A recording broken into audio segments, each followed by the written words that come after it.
सीधे आपको लेकर चलेंगे गुड़गांव, जहां पर जेएवी इंटरनेशनल स्कूल के वार्षिक उत्सव में स्वामी धर्मदेव बोल रहे हैं। आपको सुनाते क्या कुछ कह रही हैं।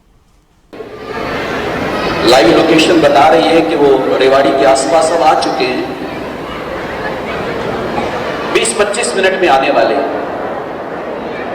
और उनके आने के बाद फिर मैंने प्रदीप से कहा है कि मैंने कहा उनका अब ज्यादा समय नहीं लेना, उनके साथ साथ आपका ज्यादा समय नहीं लेना। 4-4:30 बजे से लोग बैठे हुए, वो आए, उनका स्वागत हो, अभिनंदन हो और कुछ प्राइज डिस्ट्रीब्यूशन और उनका उद्बोधन प्रदीप जी के साथ साथ। मैं नहीं बोलूंगा उस समय, मैंने कहा मैं पहले थोड़ी सी बात कर लेता हूं।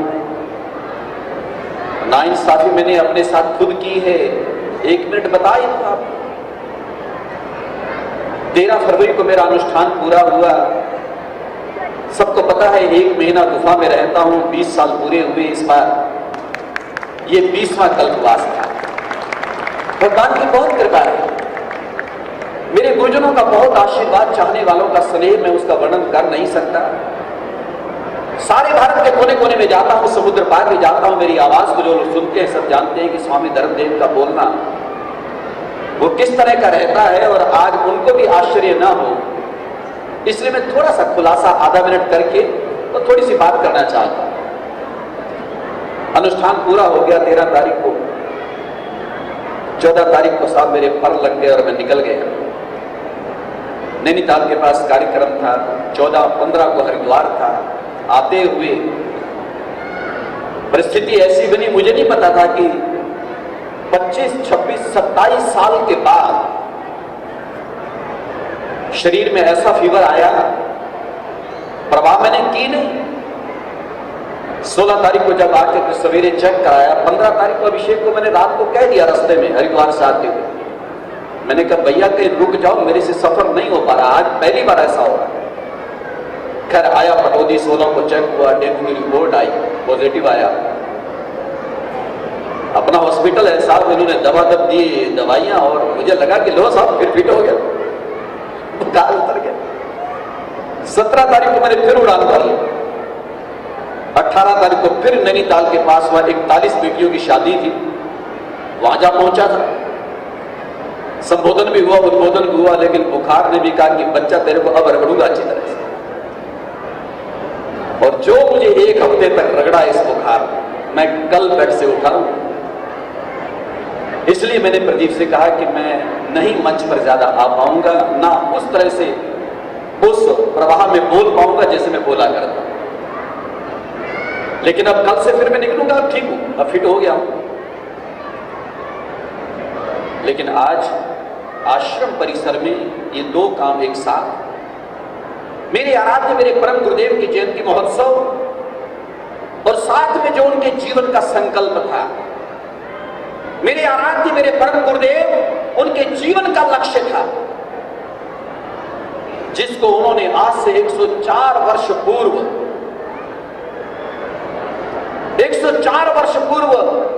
4 अप्रैल 1920 उस दिन लिया था। वो संकल्प क्या था कि हे मेरे परमपिता परमात्मा, हे सर्वशक्तिमान मेरे भगवान, तूने मुझे अपनी दुनिया में भेजा है, तूने मुझे अपने संसार में भेजा है। अगर तेरी बनाई सृष्टि में आया हूं, मेरी काया मेरा कलेवर इस समाज और राष्ट्र के काम आ जाए, मैं कुछ कर जाऊं। प्रेरणा ईश्वर की थी, ये उन्होंने स्वयं कहा कि मुझे ईश्वर की प्रेरणा हुई। हिमालय की मनोरम तंद्राओं में रहने वाले, घोर तपस्या करने वाले, कठोर साधना करने वाले, सर्दी गर्मी बरसात को सहने वाले, बर्फीली हवाओं में रहकर के जीवन यापन करने वाले मेरे आराध्य मेरे परम गुरुदेव, उन्होंने कहा था जब साधना कर रहा था हिमालय के गुफाओं में, कंदराओं में, उस आनंद का वर्णन मैं वाणी से कर नहीं सकता, मेरे परम गुरुदेव कहते हैं।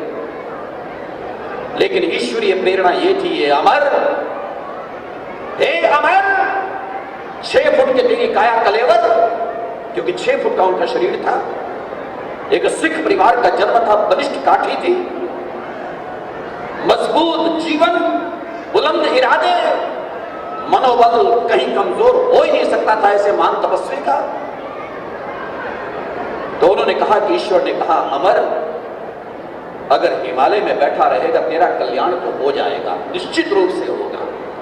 कोई साधना करता है, तप करता है, गुफा में रहता है, पूजा करता है, पाठ करता है, अर्चन वंदन करता है, उसका उद्धार और कल्याण ना हो, ये हो नहीं सकता, वो तो हो जाएगा।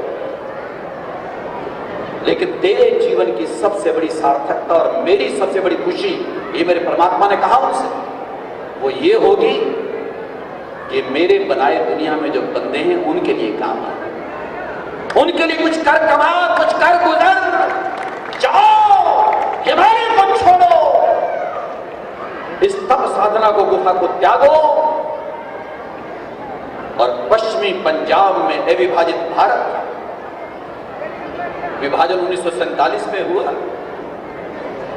मैं 1920 की बात कर रहा हूं। अविभाजित भारत, पश्चिमी पंजाब, जहां आप लोग बैठे हो ये भी पंजाब था, फिरोजपुर झिरका तक, पूरा हरियाणा, पूरा हिमाचल, पूरा वर्तमान का पंजाब, पूरा वर्तमान का पाकिस्तान, सारा ये पंजाब था। इसी पंजाब का पश्चिमी भूभाग, जिला डेरा इस्माइल खान, उसका गांव कोटजाई, वहां जाकर के जो मेरे परम गुरुदेव ने एक चीज देखी, मैं केवल 4-5 मिनट आपके बीच में रहना चाहता हूं, ज्यादा नहीं।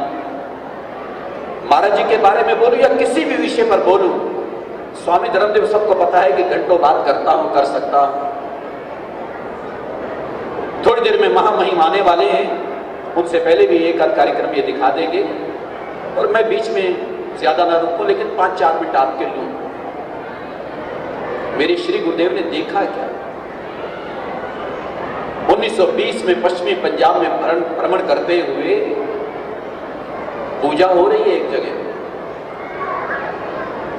श्री राम निवास जी, मैं तो धन्यवादी हूं कि ऐसी प्यारी सी बच्ची, उसको आपने तैयार किया। और खैर ये तो संस्कृत विद्यालय है, यहाँ तो अभी वेद मंत्र बोलते हुए लाएंगे महामहिम जी को हमारे विद्यार्थी। सस्वर पाठ होते हैं मंत्रों के, ऋचाओं के, वेदों के आश्रम में, गीता, रामायण, भागवत सबके, लेकिन बच्ची संस्कृत में अपना परिचय दे रही है। मेरा भी अध्ययन चल रहा 40-42 वर्ष पहले यहां पर, 1982 में तो शास्त्री कर ली थी मैंने, उसके बाद संस्कृत में एमए भी किया राजस्थान से, जयपुर से, और सब चलता रहा। लेकिन वहां पर पूजा चल रही है, पंडित जी पूजा करवा रहे हैं, मंत्र बोल रहे हैं, लेकिन वो मंत्र थे संस्कृत के, पर संस्कृत में लिखे हुए नहीं थे। संस्कृत के मंत्र वो उर्दू में लिखे हुए थे, अरबी भाषा। बस उसको देखा था मेरे परम गुरुदेव ने, और वही उनके सीने में दर्द पैदा हुआ कि हम भारत के लोग, ये भारत की संस्कृति, ये भारत का बोलबाला पूरी दुनिया में, सारी दुनिया का गुरु कहलाने वाला भारत, जिसके लिए एक बात कही जाती, भारत से प्रतिष्ठे द्वे संस्कृतम संस्कृतिस्तथा। अरे भारत की प्रतिष्ठा अगर पूरी दुनिया में है, या तो देव भाषा संस्कृत की वजह से है, या भारत की संस्कृति की वजह से, और वो लुप्त प्राय। आज अगर कोई पूजा भी करवाए पूज्य ब्राह्मण, लेकिन उसके मंत्र भी अरबी में लिखे हों, इससे बड़ा दुर्भाग्य क्या होगा।